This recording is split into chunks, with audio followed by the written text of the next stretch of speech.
ललकार गया है। हम उसी विषय पर कुछ सोच रहे हैं। तो इसमें सोचने की क्या बात है चाचा जी? मेरे रहते हुए आपको चिंतित होना शोभा नहीं देता। मैं दानवीर कर्ण का पुत्र हूँ, महारथी गांडीधारी अर्जुन का भतीजा हूँ। एक ही बाण से मैं समस्त मणिपुर को ध्वस्त कर दूंगा। आप सिर्फ आज्ञा तो दीजिए। नहीं नहीं बेटे, नहीं। मेरे रहते तुम्हें युद्ध करने की कोई आवश्यकता नहीं। मेरे पांडु कुल में एक तुम ही दीपक हो जो हम सभी को पानी दोगे।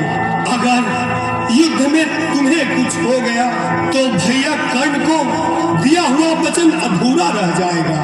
नहीं चाचा जी, यह तो आपकी महानता है जो आप मेरे लिए पुत्र स्नेह का व्यवहार करते चले आ रहे हैं। क्या मेरा कर्तव्य नहीं होता कि मैं भी अपने वीर पिता की तरह युद्ध में शत्रुओं को धूल दूषित कर अपना नाम विश्व में रोशन करूं?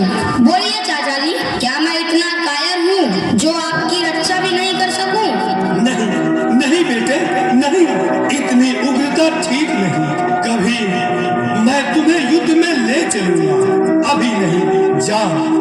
जाओ मेरे लाल, विश्राम करो।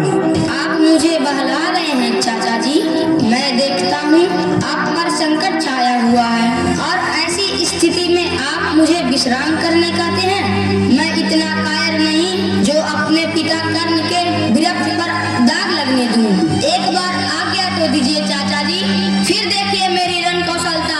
आग लगा दूं पानी में जो आपका अनुशासन पाऊं। बबरू वाहन क्या है, चाहूं तो समुद्र को भी जला डालूं।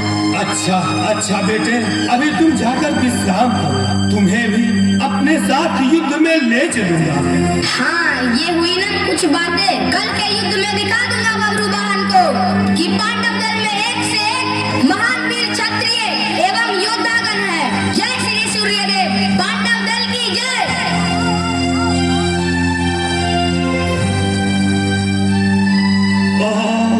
वृषकेतु, तुम वीर क्षत्रिय ही नहीं, एक महान योद्धा भी हो। हमें गर्व है तुम्हारी वीरता पर बेटे। भैया कर्ण से भी तुम ज्यादा वीरत्व पाओ, यह मेरा आशीर्वाद है बेटे। कल के युद्ध में क्या हमें अपने ही पुत्र के रक्त से अपना हाथ रंगना पड़ेगा? कल का दिन क्या बबरू वाहन के लिए आखिरी दिन होगा? और मैं क्या करूं? मेरी रानी चित्रांगदा की गोद हमेशा के लिए खाली हो जाएगी। नहीं, मैं ऐसा नहीं करूंगा, कदापि नहीं करूंगा।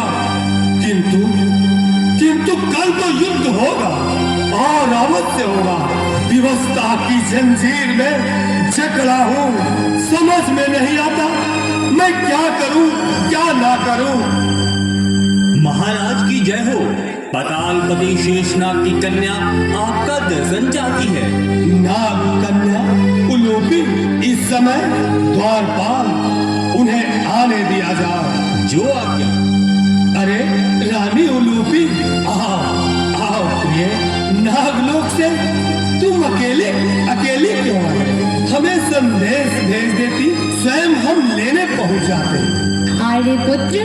प्रिय, क्या बात है? तुम चिंतित नजर आ रही हो। आपकी प्राण रक्षा के लिए मुझे यहाँ आना पड़ा क्योंकि मैंने आज मध्य रात्रि को एक भयंकर स्वप्न देखा। एक दानव के बाण से आप युद्ध में धराशायी हो गए। सुनने में आया है कि आप कल बबरू वाहन से युद्ध करने जा रहे हैं। मुझे लगता है कहीं बबरू वाहन ही आपको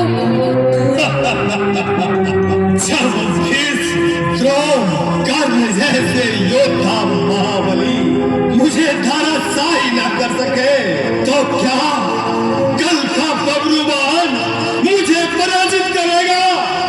प्राण हृदयेश्वरी, तुम्हें इतना धीर होना शोभा नहीं देता।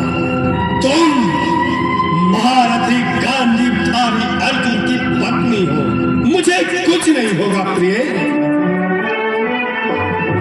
फिर भी किसी संकट में रक्षा के लिए मैं यहाँ सर्प की नाग बाण दिए जाती हूँ। यदि इसे शत्रु पर छोड़ा जाए तो इसके मुख से लाखों सर्प उत्पन्न होकर शत्रुओं का विनाश कर देंगे। इसे रखिए स्वामी, अपनी प्राण रक्षार्थ नागवान। हम इसका प्रयोग उचित समय पर अवश्य करेंगे प्रिय। आओ प्रियसी, बैठो। आर्यपुत्र, रानीवास में अन्य रानियों के प्रेमालाप में निमग्न होकर आपने मेरा प्यार बिल्कुल ही भुला दिया है स्वामी। अरे तुम्हारे नेत्रों में अश्रु बिंदु क्यों भर आई महारानी? तुम्हारी याद तो मैं पल भर भी नहीं भूल पाता। जिधर भी मेरी दृष्टि जाती है उधर तुम ही नजर आती हो। आपके वीर से मैंने एक वीर पुत्र को जन्म दिया है प्राणनाथ। उसका नाम मैंने इलावंत रखा है, बिल्कुल आपकी ही तरह है। अच्छा, तो तुम भी सुभद्रा से पीछे नहीं रही। उलोपी, हमारा पुत्र इलावंत का ख्याल रखना।